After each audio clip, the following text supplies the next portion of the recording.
lang yon. So solid, White Rose Papaya, wow, White Rose. White Rose Papaya, wow, White Rose. White Rose Papaya. May glow up with White Rose Papaya. White Rose Papaya. May puti power times 2 kasi may papaya at niacinamide. May shea butter and tea tree oil pa. Kutis sulit ang glow up. Glow up with White Rose Papaya. White Rose Papaya. Kutis sulit ang glow up. ACS. Sa lahat ng bagay, simula pa lang, siguraduhing max protection na. Kasi pag kulang ang proteksyon, baka madaling masira. Sa ngipin, dapat may max protection din. Max Alaga ng Unique Toothpaste. With Max Protect Formula, helps stop cavities before they start, while keeping breath fresh. Try Unique Maximum Fluoride Protection. Para Max Alaga, Max Protektado.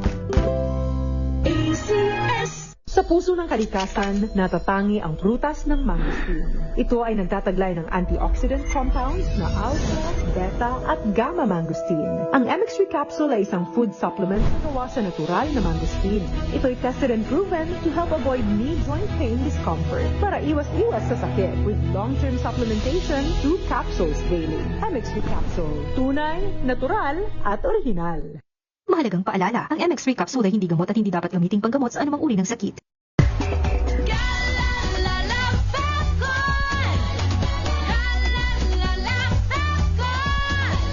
Ang bango ng sampayan, tara na magsayawan. Calasabton, amoy nakaka-joyful.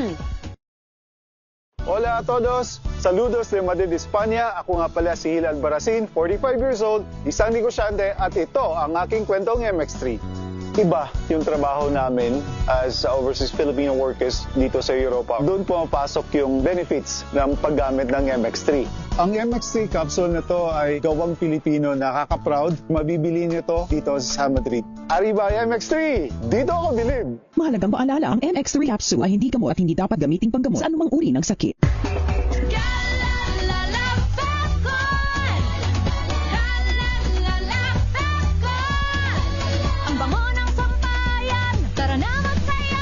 Calasabton, amoy nakaka-joyful.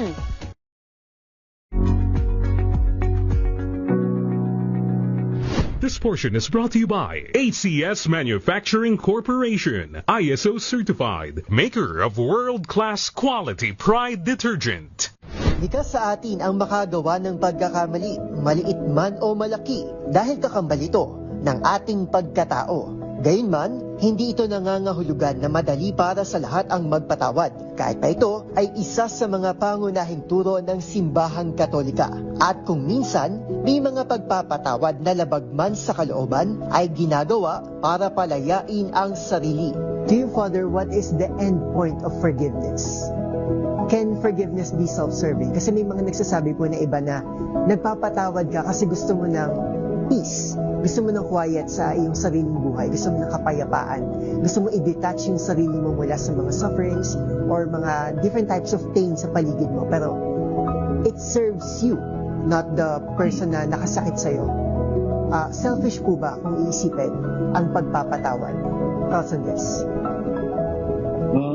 Yung self-serving siguro is not the right word for it. No? Pero tama yung sinabi mo, kapag ikaw ay nagpatawad, ang unang nabibiyayaan ang sarili natin. Sa aking panayam kay Reverend Father Oliver Yalung, isang pari mula sa University of the Assumption, iginiit nito na bagamat hindi matatawaran ng inner peace at spiritual healing na hatid ng pagpapatawad, ginagawa daw natin ito, higit sa lahat para sa ikapapayapa ng mga nakasakit sa atin. Pagpapatawad, kahit may magandang epekto sa personal nating buhay, ang pagpapatawad ay para sa ating kapwa.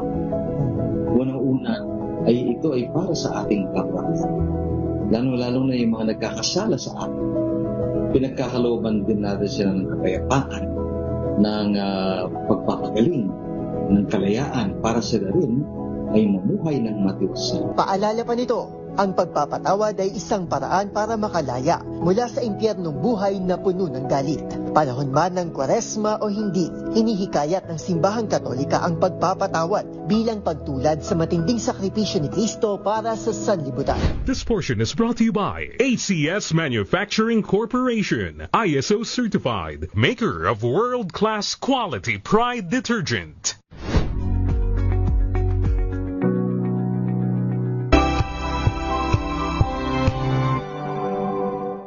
Maagang balitaan, maagang usapan sa mga issue at balita. Kasama si Kuya Angelo Palmones sa Magandang Umaga Pilipinas. Mula Lunes hanggang Biyernes.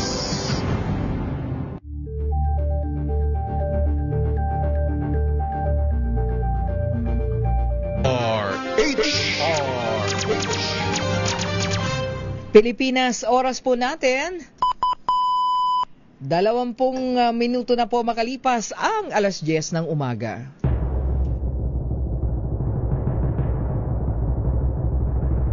And the Golden Dove for Best Public Service Program Host goes to May Binohan, DZRH. Ito na ang 28th KBP Golden Dove Awardee Best Public Service Program Host, ang Wonder Woman ng Public Service. Si May Binauhan. Ang programang naging panata na ang pagsuporta sa lahat ng Pilipino saan man sa mundo sa napakaraming taon. Ang programang nakatatak na sa bawat isip at puso ng Pilipino. DZRH, Operation Tulong. Kasama ang Wonder Woman ng lahat, si Miss May Binauhan, ang tulungang may kasamang balitaan. Live sa DZRH Radio, DZRH TV at online DZRH, Operation Tulong.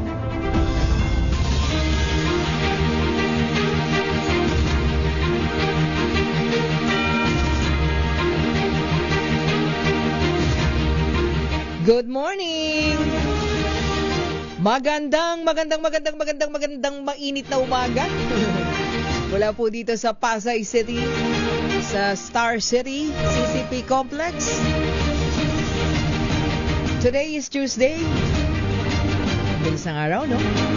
14 na po tayo sa buwan ng Hulyo. It's July 14, 2026, mga kaibigan. Samahan niyo pa rin po yung lingkod, May Binauhan dito po sa DZRH, Operation Tulong. Siyempre pa una sa Pilipinas, una sa Pilipino. Maraming salamat po. Karami po tayong mga kababayan, talaga mga avid listener po ng DZRH. Nandito at kasama po namin. Ayan, kaninang umaga meet and greet. No? So nakasama natin, meron tayong mga elderly and mga senior citizen, talaga namang mga avid listener ng DZRH. At yung iba naman, meron naman mga bata. Oo, lalo na yung mga naggagrab, mga nakatutok. Kumain na po ba kayo ng lugaw? Nag-almusal po ba kayo ng lugaw? Oo, maraming salamat po ha sa bawat thank you at masarap na salita po ninyo. Ay nag-uumapaw yung puso ng ating pong mga palugaw team. Mga napagod. Actually, dumadami yung palugaw team natin eh. Meron na yung magiging 3 team na yan. Yung team ng DZRH, bukod sa core team ha, meron tayong team ng DZRH Operation Tulong, palugaw team, DZRH Riders, I mean. Meron tayong Operation Tulong Maginhawa. At soon, di ba, Chairman Danny Detera, Voltracom, actually Voltracom may palugaw team din yan, naka-back up yan eh. Di ba? Kailangan po namin kasi ang dami po nating serbisyong pagpapakain sa ating mga kababayan. O sana lang hindi lagi panahon ng kalamidad. May mga ganitong pagkakataon. Kaya ang napakarami nating mga tagapakinig naririyan po sa may harapan ng MBC Media Group Building, no, MMG Building, dito po sa may kahabaan ng Vicente Soto Street. CCP Complex, Rojas Boulevard, Pasay City. This is our 87th DZRH anniversary. Actually, ngayon ay bisperas. Bukas po ang ating 87th year. The longest running radio station in the Philippines is celebrating its birthday tomorrow, July 15. Siyempre sa lahat ng ating mga boss, nakakasama natin from time to time. Maraming salamat daw po, sabi ng ating mga kababayan, lalong-lalo na yung mga talaga naman, no, pag lumalapit po sa amin naku, tagal na namin kayong napapakinggan. Tapos, ilan taon na po kayo? 88, 87, okay po. Parang titignan ko yung edad ko, ay teka muna, bata pa naman ako. Hindi, actually, ang totoo nun, yung mga pinapakinggan nila noon na at noon pa, siyempre marami tayong mga icon dito po sa DZRH ay sumakabilang buhay na, no? Pumanaw na, pero legacy po nila. Yung kanila pong talento na iniwan dito po sa DZRH, di ba? The late, actually may yung mga nakikinig pa that time kay Rick Radam, meron tayo naman mga nagtatanong Of course, the late Chadeli Magpayo, di ba? And of course, the late Manong Jo Taruk. Grabe. Ayan, Manong Jo, maraming nakakamiss sa'yo. At syempre pa, yung mga nasa drama department, sina Tita Luz Valdez. Actually, marami na, Lola Cela. Marami silang mga binabanggit. Kaya tayo po ay talaga naman nagpapasalamat din sa ating mga icon dito po sa haligi po ng DZRH, ng mga namayapa na pero merong mga iniwanan pong kumbaga tumatak yung kanila pong mga talento, no, pagdating po sa radyo. So sila po yan na every now and then na tayo po ay nagsa-celebrate ng anniversary, talagang sila ay ating pinasasalamatan. At syempre sa mga bata pong katulad namin na nandito pa, at sa mga mas younger generation na nandito ngayon, ayan, syempre ang pamana ng mga icon, tuloy-tuloy lang yan. Di po ba? Kaya sa mga lolo't lola, nanay, tatay, ate, kuya na nandirito ngayon at nakikiisa po sa ating selebrasyon, maraming salamat po. Kayo po ang aming tunay na mga icon pagdating po sa ating pong mga taga-subaybay. Maraming salamat po sa oras. Maraming salamat po sa pagsisikap na kayo'y makarating. Merong kanina galing pa ng Cabuyao, Laguna. Merong galing ng Cavite. Merong galing ng Batangas. Ayan, hindi lang po dito sa Metro Manila. Kaya marami pong salamat, no? Thank you so much. Samantalahin kong pagkakataon na to ng ating programang DZRH Operation Tulong ay magpasalamat sa kanila. At syempre, yung ating programa din nagpapasalamat sa napakarami nating mga partners na every now and then ay nakapaghahatid po tayo ng tulong sa pamamagitan po nila. Diba, marami. Hi, Govlay! Lilian Lai de la Cruz, lagi-lagi alam ko nakatutok ka, Govlay. Ang past governor ng Rotary International District 3810. Actually, marami kayo, no? And even yung mga unang-una pang partner natin, the WCPs ng Rotary, world-class presidents, ang dami niyan. Mga una nating partners, pasasalamatan pa rin natin dahil meron pa namang mga naiwan. Rotary Club of Holy Spirit, ayan, mga nakasama pa natin, Loyola Heights, Rotary Club of dun sa mga unang-unang partner, Rotary Club of Acropolis, of course sina Ma'am yan, lagi natin partner yan walang iba kundi ang Magsino Bake Shop and Catering Services. Ayan, dyan po sa may Tablot Project for Quezon City, Colonel Magsino, and of course Ma'am Imelda Magsino. Alam ko past president na rin siya ng Rotary Club of Acropolis, and of course engineer Angel Castro, ayan, of course si Ma'am Grace, lahat kayo. Actually pati nakatutok na lang si Ma'am, anong pangalan nito? Kalimutan ko tuloy. Marami sila actually. At syempre ang Infinity 8 ng Sir Joseph Austria, Arpel Joseph Austria ng Rotary Club of Rotary at naman to, mga District 3830 naman ng Rotary. Rotary Club of Muntinlupa Central. Everybody, the Infinity 8, lahat-lahat yan. At syempre, ang lagi-lagi natin partner, member din ng Operation Tulong. Saan pa kayo? Ayan, Sir Jimmy Ocampo, hi! Ayan, lagi natin, magbibigay na naman sila ng pangkabuhayan. Rotary Club of Malate Prime, lahat ng presidents niya sumusunod sa kanya pagdating sa public service. Tuloy-tuloy lang ang pangkabuhayan, tulong sa mga kababayan natin nangangailangan po niyan, lalo na po sa panahon ngayon. Meron yan, nakaschedule po yan. Salamat po. RC Malate Prime, Sir Jimmy Ocampo, and everybody. Ngayon si Sir Elmer Rojas, ang president nila. The past is si Miss Kath at si Sir Romel Rojas. Ayan. Elmer Estrella pala, sorry. Sir Elmer Estrella, yung kanilang presidente ngayon. Makasama din natin Rotary Club of Cavite Uptown. Ayan. Of course, ang kanilang CP, Charter President Sir Kenneth Ko. Tuloy-tuloy din yung kanilang pangkabuhayan.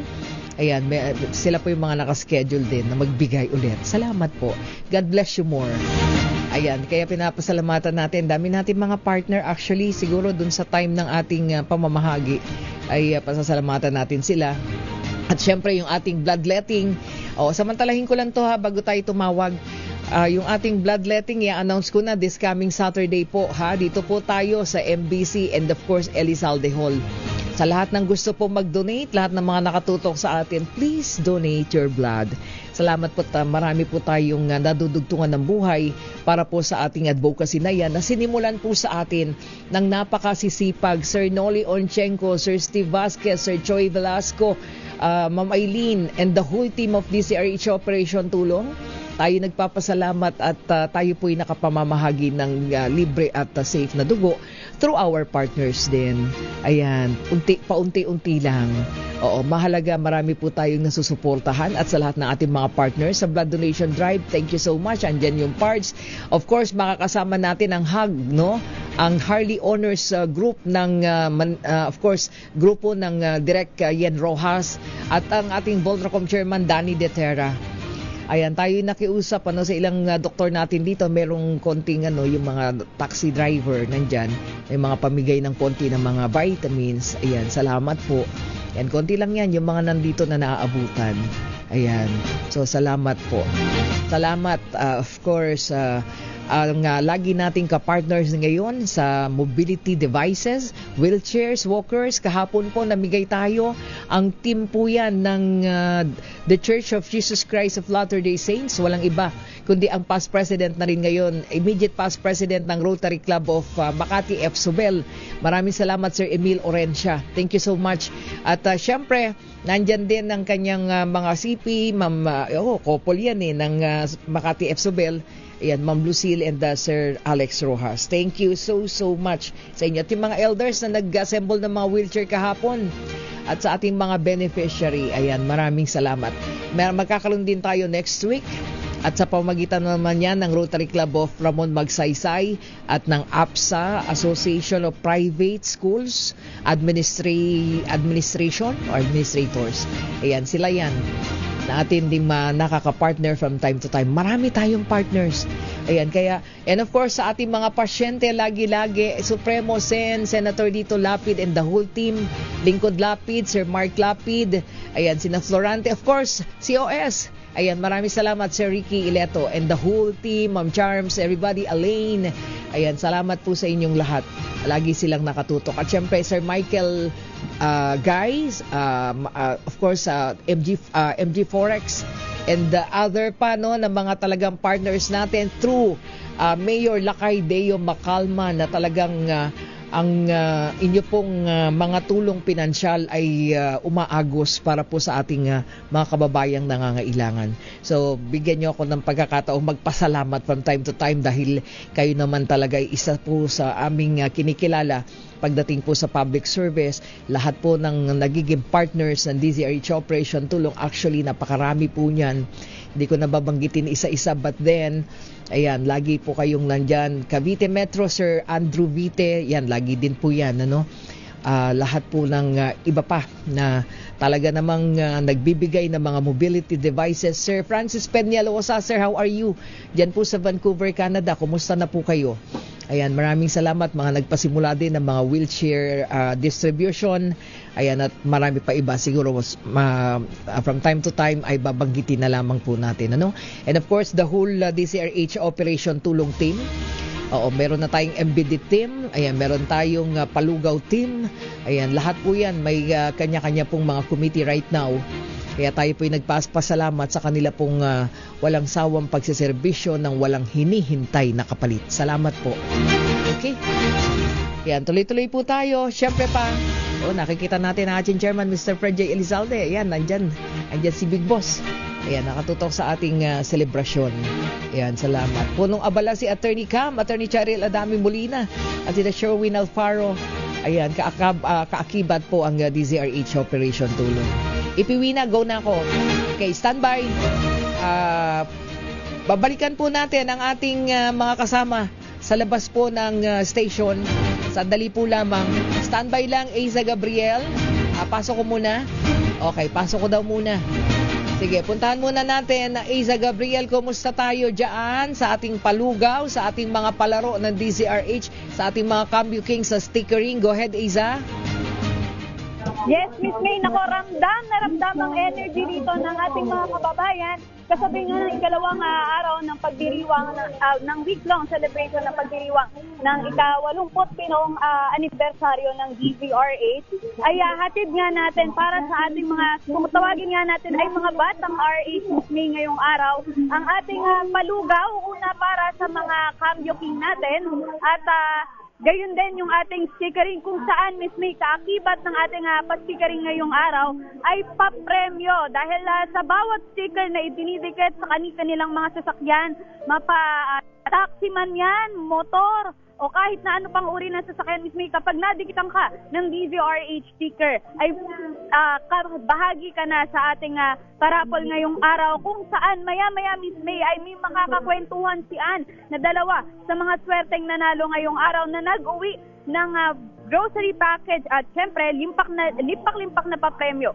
mula pa rin sa DZRH. Miss May, bukod nga sa ating palugaw at stickering ay kasabay din nito ang ating libreng medical check-up para sa ating mga kababayan. Oo, yung mga nandyan lang yung mga ngayon konsulta, di ba? Pag natatapat na sila ay nagpapa-sticker, ayan, sila yung, at saka yung ilang elderly na nanggaling sa malayo. So very, lang yan very brief lang yung oras para dyan, Iza. Kasi may mga dumating pat maghabol At karamihan din ng mga na-assess natin ngayong araw sa ating vital signs at check-up consultation ngayong araw ay mga avid listener natin, Miss May, sa Operation Tulong. At kanina nga, katulad din na nabanggit mo, ikaw na ang hinahanap ng ating mga lolo at lola dito. Asa na daw si Miss May? Andito po. Ngayon. Nakaupo ngayon at eto nga, Miss May, karamihan sa kanila ngayon ay kung hindi nakapila dito para sa picture taking kasama sila kay Deo, ay yung iba naman ay doon muna na malagi sa ating libreng check-up dahil kaakibat ng ating libreng check-up ay ilang mga gamot din handog ng ating mga partner ngayong araw. Miss May, kasama nga natin sa programa ngayong araw yung ating mga OT volunteers na talagang mula kagabi, partikular na ang ating palugaw team ay nagsimula ng magluto para makapagpamahagi ng lugaw ngayon at patuloy pa rin ang pagdating ng mga tao para kumuha ng masarap at mainit nating lugaw. Siyempre, na may partner pa rin na itlog at panulak na tubig. At siyempre, Miss May, kasama rin natin ang medical team ng Voltracom sa pangunguna ni Chairman Danny Detera. At sa mga oras na pasalamatan din natin yung mga responder ng Pilipinas ngayon Emergency Rescue Unit. Pinasasalamatan natin sila, medical team natin ng Voltracom, nandiyan si Doc Hazel, personal nating naimbitahan na mabilisan, buti na lang available, at si Dr. Regina. Salamat po. Salamat sa Voltracom. Nakwentuhan natin, Miss May, si Doc Nizel at talagang ready na raw siya na magbigay ng serbisyo para sa mga kababayan natin ngayon bilang balik na rin sa patuloy na pagtanggap at pakikinig sa ating estasyon. Miss May, maya-maya lamang ay makakakwentuhan, katulad na nabanggit ko, ay makakakwentuhan natin at papakinggan natin ang ilang mga kwento ng mga batang RH na mula noon hanggang ngayon ay patuloy rin na nakasubaybay sa ating estasyon. At makakasama ninyo para makakwentuhan din ang ating OT intern na si Ann de la Cruz mula sa Cavite State. Miss May, balik po sa inyo dyan at mag-a-assist pa tayo ng mga pasyente natin dito dahil medyo dumadami na ang kanilang volume ngayon doon. At kailangan na ng rescue ng ating Tita Libay, Tita Dolly at syempre ang mga galing pa ng Los Baños ang ating Operation Tulong Kalikasan. Okay. Yes, Miss May. Maraming salamat. Mula pa rin dito sa ating base, Pasay City, ito pa rin si Aiza Gabriel para sa DVRH. Una sa Pilipinas, una sa Pilipinas. Maraming salamat sa ating, of course, the whole team, DCRH News Center, DCRH Operation Tulong, magkagapay. Balik po tayo. Thank you, Aiza Gabriel. Oras po natin, 39 na minuto makalipas ang alas 10 ng umaga. DCRH Operation Tulong.